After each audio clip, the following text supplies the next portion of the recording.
नमस्कार। आज श्रावण कृष्ण चतुर्दशी शके 1935 सादर करत आहोत ठाणे वार्ता। ठळक घडामोडी।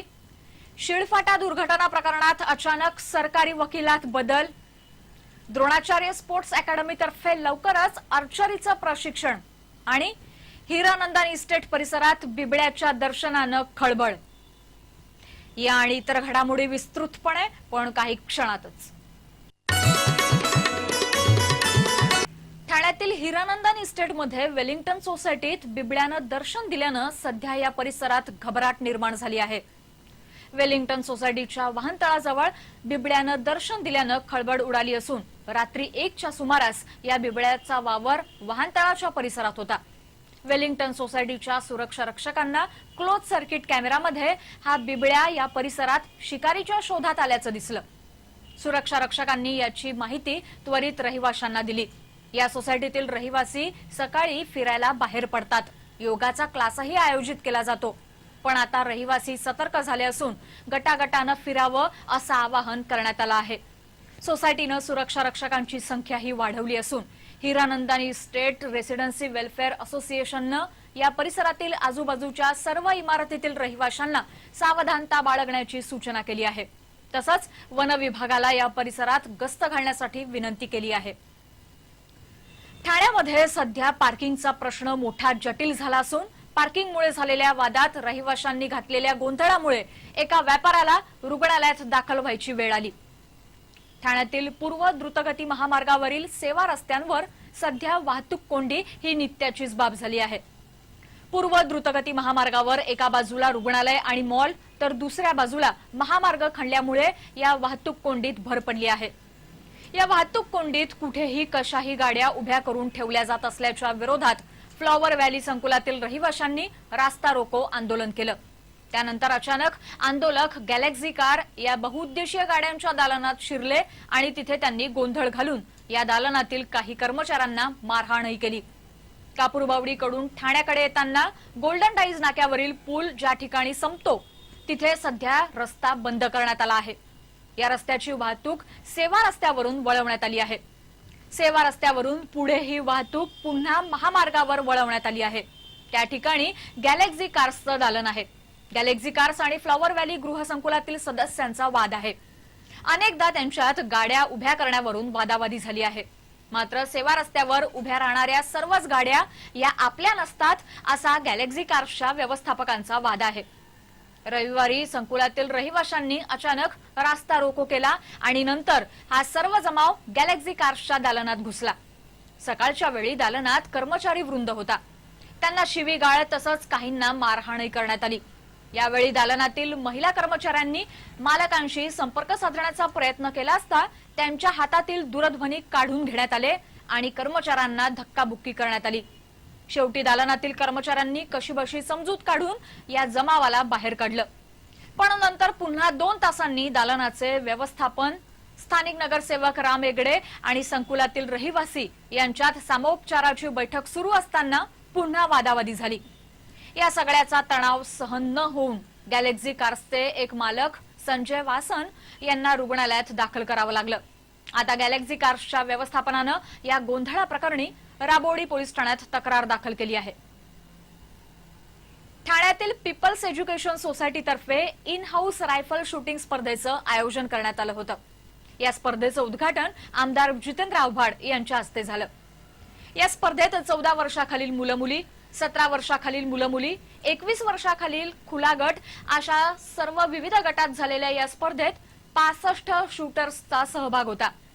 या स्पर्धेत 14 वर्षाखालील मुलांच्या गटात कल्पेश तेंडुलकर यानं सुवर्ण, आर्यन देवळेकर रौप्य तर तन्मय भोसलेला कांस्य पदक मिळालं।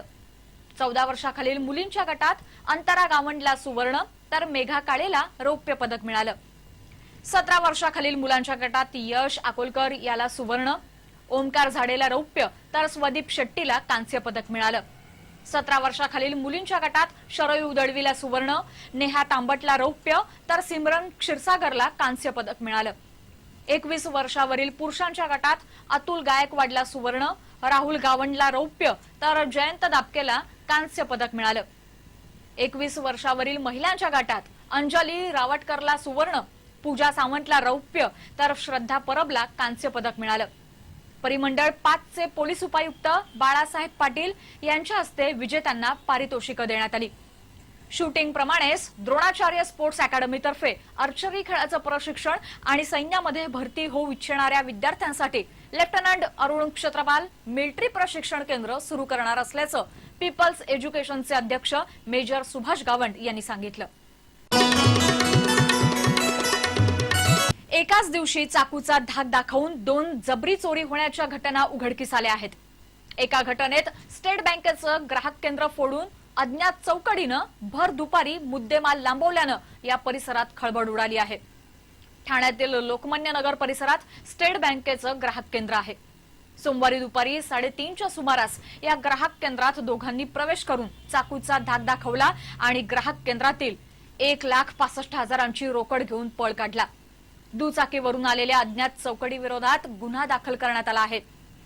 तर मुंब्रा तनवन नगर इथे राहणाऱ्या 55 वर्षीय खातून तांडेल या सोमवारी अमृतनगर इथे काही कामानिमित्त गेले असताना 3 अनोळखी व्यक्तींनी त्यांच्या गळ्यातील सोन्याचं मंगळसूत्र खेचून तिथून पळ काढला. या प्रकरणी मुंब्रा पोलीस ठाण्यात गुन्हा दाखल करण्यात आला आहे. पुढील अधिक तपास मुंब्रा पोलीस करत आहेत. ठाण्यामध्ये 2 वेगवेगळ्या ठिकाणी आगी लागण्याच्या घटना काल घडल्या. वर्तकनगर पोलीस ठाण्यासमोरील कचऱ्याला अचानक आग लागली होती. अग्निशमन दलानं त्वरित धाव घेऊन ही आग आटोक्यात आणली. दुसऱ्या एका घटनेत टवेरा गाडीला आग लागण्याचा प्रकार घडला. सुदैवानं यामध्ये कोणीही जखमी झालं नाही. पूर्व द्रुतगती महामार्गावरील हुंदाई शोरूम जवळ टवेरा गाडीला आग लागली. अग्निशमन दलानं त्वरित धाव घेऊन ही आग आटोक्यात आणली. सुदैवानं या आगीत कोणीही हानी झाली नाही.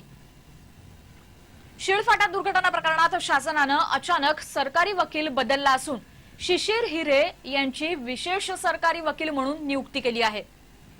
4 एप्रिलला झालेल्या शिळफाटा येथील इमारत दुर्घटनेत 74 जणांचा बळी गेला होता. पोलिसांनी या प्रकरणी 23 जणांना अटक केली.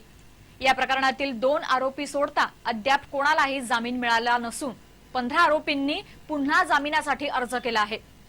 शिळफाटा दुर्घटना प्रकरण सर्वत्र मोठं गाजलं होतं. असं असताना आतापर्यंत या प्रकरणात 3 सरकारी वकील झाले आहेत. या प्रकरणी सुरुवातीला रुमा नवले यांनी शासनाची बाजू मांडली होती. मात्र त्यांचे पतीही वकील असून एका आरोपीनं त्यांच्याशी संपर्क साधला होता. त्यामुळे त्यांच्या जागी हेमलता देशमुख यांची नियुक्ती झाली होती. हेमलता देशमुख यांनी या प्रकरणात चांगलाच किल्ला लढवला होता.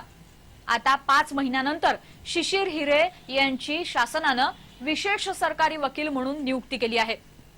काही महिन्यांपूर्वी शिळफाटा दुर्घटना प्रकरणातील मृतांच्या नातेवाईकांनी आरोपींना फाशीची शिक्षा द्यावी अशी मागणी न्यायालयासमोर केली होती. त्यावेळी या नातेवाईकांच्या तर्फे हिरे यांनी बाजू मांडली होती. शासनानं या प्रकरणी अचानक सरकारी वकिलाची बदली का केली हे समजू शकलं नाही. या प्रकरणात सुप्रसिद्ध वकील उज्ज्वल निकम यांची नियुक्ती व्हावी असे प्रयत्न होते, पण त्यांना वेळ नसल्यामुळे हिरे यांची नियुक्ती झाल्याचं सांगितलं जातं. या प्रकरणात आरोपीतर्फे नामवंत वकिलांची फौजच उभी करण्यात आली असून गेले 5 महिने जामीन मिळावा म्हणून या आरोपींचा प्रयत्न सुरू आहे. ठाणे पोलिसांनी या प्रकरणाची सुनावणी प्राधान्यानं करावी अशी मागणी न्यायालयाकडे केली आहे. गणेशोत्सव आता तोंडावर आला आहे. दरवर्षीप्रमाणे याही वर्षी ठाणे वार्तामधून घरगुती गणपती पुढील सजावट दाखवली जाणार आहे. ही सजावट दाखवताना सजावटीमागची कल्पना, सजावटीसाठी वापरण्यात आलेली साधन सामुग्री, सजावटीसाठी घेतलेली मेहनत अशा विविध बाबींचा विचार केला जाणार आहे. उत्कृष्ट सजावटीलाच ठाणे वार्तामधून प्रसिद्धी दिली जाईल.